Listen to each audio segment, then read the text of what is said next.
कैसी प्यारी है सूरत मेरे श्याम की, जग से न्यारी है सूरत मेरे श्याम की, जग से न्यारी है सूरत मेरे श्याम की। ओम नमो भगवते वासुदेवाय, ओम नमो भगवते वासुदेवाय। बंसी बजाई मेरे श्याम ने, कैसी बंसी बजाई मेरे श्याम ने, कैसी रास रचाई मेरे श्याम ने, कैसी रास रचाई मेरे श्याम ने, कैसी लीला दिखाई मेरे श्याम ने, कैसी लीला दिखाई मेरे श्याम ने। सबकी सुध विसराई मेरे श्याम ने, सबकी सुध विसराई मेरे श्याम ने। ओम नमो भगवते वासुदेवाय, ओम नमो भगवते वासुदेवाय, वासुदेवाय वासुदेवाय, वासुदेवाय वासुदेवाय। ओम नमो भगवते वासुदेवाय। बोल बांके बिहारी लाल की, बद्रीनाथ भगवान की, काशीपुरी नगरी की, मथुरा नगरी की, सालग्राम भगवान की, राधा दामोदर भगवान की, बोल कार्तिक महात्म की।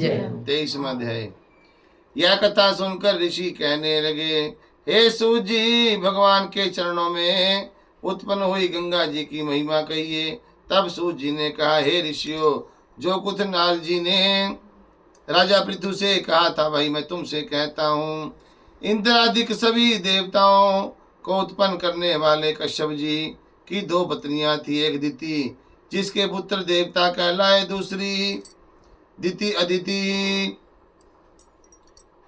जिसके पुत्र दैत्य हुए। देवताओं और दैत्यों का नित्य ही कलह क्लेश रहता। उस समय विरोचन का पुत्र अर्थात प्रहलाद का पुत्र राजा बलि दैत्यों का राजा था। उसकी सेना अत्यंत विशाल थी। उसने समस्त पृथ्वी को जीतकर स्वर्ग का राज्य प्राप्त करने के लिए देवताओं पर चढ़ाई कर दी। इंद्र के पुरी को चारों ओर से घेर लिया।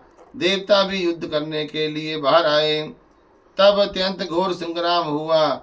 एक दूसरे पर प्रहार करते हुए कई वर्ष बीत गए। इसके पश्चात दैत्यों का बल बढ़ते हुए देखकर देवता मैदान छोड़कर भागने लगे। तत्पश्चात दैत्यों ने सारे स्वर्ग पर अपना अधिकार कर लिया। बलि स्वयं इंद्र के आसन पर बैठने लगा। साथ ही देवताओं के समस्त कार्य राक्षसों ने अपने अधीन कर लिए। यज्ञ की बलि भी आप ही लेने लगे। तब दिति अपने पुत्रों की दुखी देखकर बहुत चिंतित हुई। फिर वह अपना स्थान छोड़कर देवताओं की जय तथा दैत्यों की पराजय के निमित्त भगवान की तपस्या करने के लिए हिमालय पर्वत पर चली गई।